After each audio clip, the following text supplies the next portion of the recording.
This is the center court elevator at Hamilton Place in Chattanooga, Tennessee. There's Belco Women and Kids.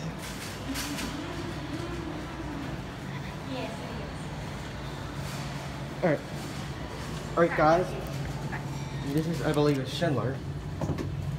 Let's go up to 2. Capacity 3,500 pounds. If you don't know what I do here, I film escalators and elevators.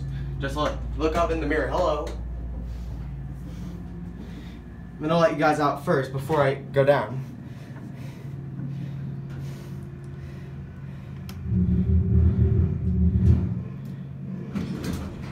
Come out.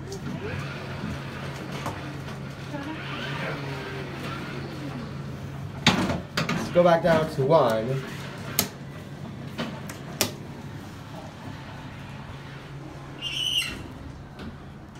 This elevator could have easily been made glass, considering that this is at the center of the mall, but you could look up in the mirror. Hello. This is a really nice elevator, especially since it has mirrors on top. Here, 1 and that is it.